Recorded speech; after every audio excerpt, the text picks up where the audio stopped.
반갑습니다. GST 주주 여러분들. 제가 지난번 영상에서 차트의 설명을 드리면서 기술적으로는 일단 이 저항선 채널 그려드리면서 이 부분 돌파하지 못하면은 이렇게 돌파해서 양봉 그리면서 돌파해가지고 이렇게 지지 구간 이렇게 다지면서 이렇게 상승하지 못하면은 이 저항 맞고 내려갈 가능성이 높다라고 말씀드렸었는데 아니나 다를까 그때 그렸던 그대로 지금 지지선과 저항선 채널을 그대로 놔두고 있었거든요. 그런데 그 제가 말씀드린 대로 이렇게 좀 가격이 떨어지고 있고 사실 오늘 트럼프 재선 가능성도 이제 좀 올라가면서 트럼프가 이제 기볼에 총을 맞으면서 아무래도 재선 가능성 높아졌죠. 그런 상황 속에서 아무래도 이제 트럼프가 당선이 된다라고 보면은 이 고금리 고환율 정책을 펼칠 가능성이 높아서 7월, 9월, 11월 이렇게 금리 인하 가능성이 있었기 때문에 지난주에 코스피가 2880까지 올랐었다라면은 이번에는 이 트럼프가 당선될 가능성이 높아지면서 반도체 업종들 전반적으로 좀 가격 조정이 크게 일어나고 있다라고 보여집니다. 오늘 전체적으로 가격이 많이 빠졌죠. 뭐 여러 가지 뭐 반도체 업종들이 있겠습니다만은 PSK 홀딩스라든지 뭐 여러 업체들 유명한 HBM 관련 업체들이 많이 주가가 빠졌는데 여하튼 이 GST도 이 HBM 관련주이기는 합니다. 왜 HBM 관련주인가에 대해서 좀 적혀 있는데 제가 간단히 그냥 말씀을 드리면은요. 일단은 칠러랑 스크러버라는 장비를 생산하죠. GST 같은 경우. 이 칠러랑 스크러버 간단하게 설명을 드리면은 칠러는 이 미세 온도 조절 장치고요. 이 스크러버는 미세 가스 조절 장치입니다. 이렇게 생각하시면 되고요. 그러면은 미세하게 조절한다. 얼마나 미세하게 조절하느냐. 마이크로 단위로 미세하게 조절을 합니다. 미세하게 마이크로 단위로 조절을 하다 보니까 아무래도 이제 미세 공정, 초미세 공정의 반도체 파운드리에서 사용할 수밖에 없는 상황입니다. 그래서 미세하게 온도 조절, 가스 조절을 해가지고 식각을 한다든지 증착을 한다든지 패턴을 입힌다든지 이럴 때 온도 조절을 미세하게 해가지고 이 공정을 한다라고 아시면 되겠고요. 그에 따라서 수율이 굉장히 상승하고요. 상승할 수 있는 어떤 모멘텀이 될 수가 있고, 이 수율이 상승하게 되면은 아무래도 그 수익성과 직결되다 보니까 이 삼성전자라든지 하이닉스가 이 칠러 스크러버 장비 업체들과 공동 개발도 하고 있죠. 그런 상황 속에서 이 GSD 같은 경우는 또 한국의 버티브 홀딩스라는 별칭이 있을 정도로 액침 냉각 관련해서도 기술 개발하고 있는 업체죠. 그에 따라서 이제 HBM 관련은 왜 HBM 관련이냐? 일단은 DDR5 생산을 함에 있어서 DDR5라는 거는 10나노 5세대 공정이죠. 2나노, 3나노 공정이라고도 하고요. 그에 따라서 굉장히 말로만 들어도 초미세 공정이구나라는 걸 알 수가 있을 것이고 여하튼 2나노, 3나노 공정을 하기 위해서는 이 칠러 스크러버가 필수가 되었다라고 보시면 되겠고 DDR5가 적층이 되죠. HBM3E부터 이제 사용을 하는데 HBM3E라는 것은 HBM의 이 5세대 HBM이죠. 삼성 같은 경우는 HBM3까지 글로벌 점유율이 이 38%입니다. 그런데 하이닉스 같은 경우는 뭐 53%인가 뭐 그렇습니다. 그런데 이 삼성전자가 38%나 된다고 해서 HBM 많이 팔았구나 이렇게 생각하실 게 아니라 영업이익률 면에서 굉장히 차이가 납니다. 1분기 영업이익률을 보게 되면 삼성은 15% 정도 안 되고요. 그리고 이 하이닉스는 30%가 훌쩍 넘습니다. 그렇다 보니까 이 영업이익이 이 하이닉스는 5조 정도 나오고요. 삼성전자는 이번에 2분기 실적에서 72조 매출액에서 10조 정도 영업이익을 냈는데요.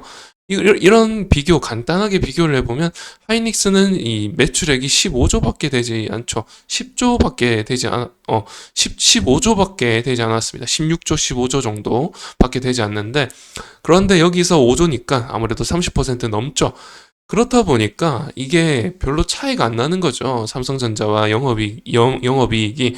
이게 바로 이제 삼성전자의 HBM이 점유율이 높다고 해서 좋은 것이 아니라 레거시 제품인 HBM2E라든지 이런 이제 공급 단가가 꽤 낮은, 부가가치가 별로 낮은 이런 제품이라든지 D램이라든지 낸드 쪽에서의 수익이 많이 발생을 하고요. 하이닉스 같은 경우는 엔비디아의 HBM3를 단독 공급했었고, 이제 3분기부터 또 HBM3E를 단독 공급하죠.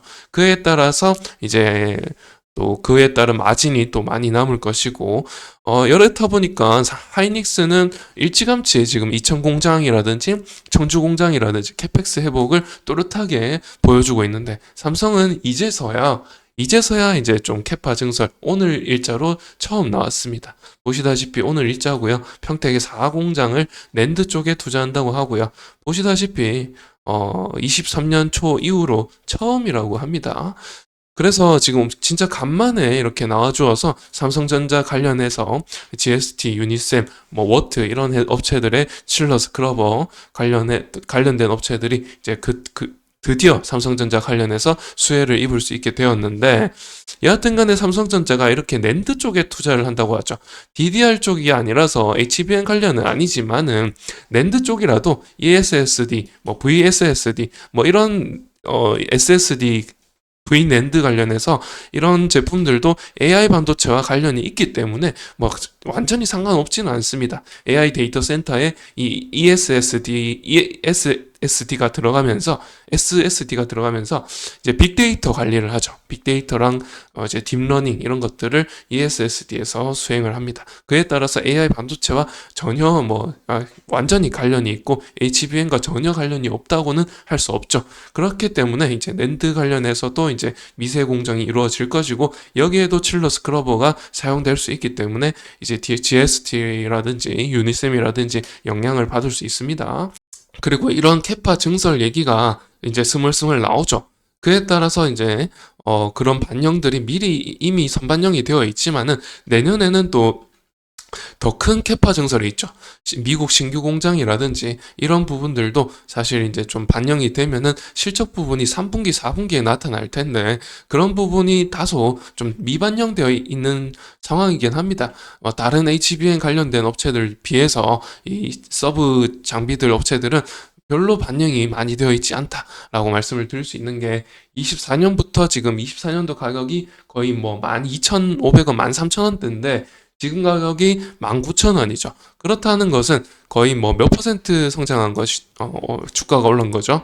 거의 이제 30에서 40% 오른 것인데, 유니셈은 이제 아까 영상 촬영을 했습니다만은 30% 정도 올랐더라고요. 20%, 30% 정도 올랐고, 이 GST는 이제 액칭 냉각 이슈도 있었기 때문에 아무래도 이제 한 40% 정도 오른 것으로 보이는데, 그럼에도 이 하이닉스 관련된 이 HBM 관련된 하이닉스, 한미반도체, PSK 홀딩스 이런 유수한 업체들 보면은 70% 올랐습니다.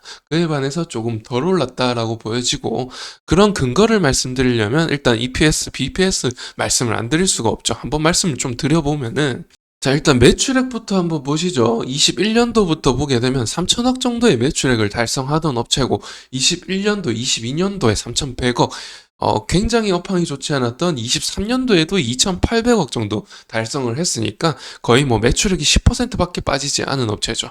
그에 반해서 뭐 지금 23년도 업황이 굉장히 좋지 않을 때에 비해서 지금 HBM3E는 사실 24년 3분기부터 좀 부각이 됐고, HBM이 부각되기 시작한 거는 23년 4분기부터 부각이 되기 시작했습니다.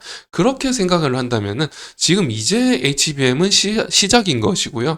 HBM3E는 정말 이 3분기부터 시작인 건데, 그에 따라서 이 DDR5로 전환하는 이 움직임들, 낸드도 이제 ESSD 쪽으로 전환하는 움직임들이 나타나는 것은 이제 시작이기 때문에 이제 3분기부터 이 서브 관련된 장비들, 업체들이 이제 매출이 인식되기 시작할 텐데, 그렇다면 얼마나 증가할 것인가를 말씀드리면은, 저는 3분기에 이 매출액이 이 1분기의 매출액보다 거의 60% 이상 증가할 것이다 보고 있고, 또 24년도에는 2배 증가할 것이다라고 저는 보고 있습니다. 그런 점에서 굉장히 많은 이 어닝 서프라이즈 퀀텀 점프가 나올 것이라고 생각이 들고요. 그런 점에서 계산을 좀 해본다면은, 아무래도 이제 컨센을 좀 내보면은, 지금 간단하게 봤을 때는 7 곱하기 4 하면 2,800억이고 거기에 50억이니까 아무래도 이제 3천억 정도 매출액이 나올 것인데, 3분기 4분기에는 훨씬 더 많이 이제 매출액이 나올 것이란 말씀을 드리는 거죠.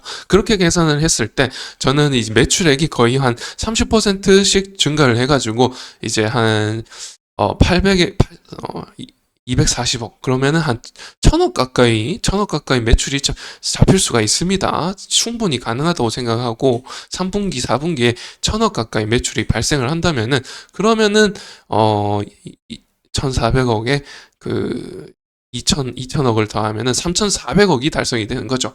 뭐 그렇게 22년도에 비해서 3,400억이면 그렇게 많이 성장한 건 아닙니다만은, 올해 들어서 이제 23년도에 비해서 거의 뭐 700억 가까이 늘어난 것이고, 굉장히 큰 성장을 이룬 것이기 때문에 22년도, 21년도에 주가보다 훨씬 올라갈 가능성도 있고요. 그렇게 계산을 한다면은 이제 투자 지표상으로 EPS, BPS 얼마나 증가할지 한번 보게 되면은, 자, 일단은 EPS가 지금 22년도에 2,500원이죠. 그리고 지금은 400원인데, EPS가 3분기, 4분기까지 이제 4분기까지 다 토탈해서 더해봤을 때 지금으로서는 1,200원밖에 나오지 않지만 굉장히 사정이 좋아져가지고 2,000원에서 2,500원대를 회복할 것이다 라고 보여지고요. 그렇게 되면은 지금 주가 19,000원인데, 지금 그러면은 2,000원으로 계산을 한다면은 10배가 되지 않죠. 9배죠. 이 반도체 HBM 관련된 주들, 이 평균적인 이 펄을 계산을 봐보게 되면은 20배 가까이 됩니다. 그에 반해서 10배도 안 되는 것은 굉장히 좀 저평가되어 있다라고 보여지고, 또 BPS 같은 경우 지금 12,000원인데 22년도에도 10,000원이고, 지금 계속해서 이제 증가하겠죠. 당기 순이익이 올라가고 있으니까 계속해서 증가할 것이고, 여기서 이제 한 40% 정도 증가할 것이다라고 봤을 때, 한 40%는 너무 과한가요? 한 30%, 20% 잡아보더라도 한 15,000원 정도 되지 않을까 생각해 봤을 때, 지금 주가가 19,000원이죠. 그러면은 PBR이 거의 뭐 2배도 되지 않고 1점 몇 배가 되겠죠. 그렇게 계산을 한다면은 지금 평균적으로 HBM 관련된 주들 3배 이상 되는 거에 비해서 서브 장비 업체들은 별로 반영이 되어 있지 않다라고 말씀을 드리는 거죠. 그래서 제가 이제 이번 영상에서는 이렇게까지 이제 좀 가격적인 측면에서 좀 반영이 덜 되었구나라는 것을 좀 알려드리면서, 이제 HBM 관련된 종목 가운데서 좀 저평가된 종목 알려드리면서 이번 영상을 이렇게 마치고요. 그럼 다음 영상에서는 또 새로운 이슈 가지고 또 찾아뵙도록 하고, 또 2분기 실적도 얼마 남지 않았죠. 그런 이슈들 가지고 또 찾아뵙도록 하겠습니다. 이번 영상은 이렇게 마칠게요. 영상 시청해 주셔서 감사드립니다.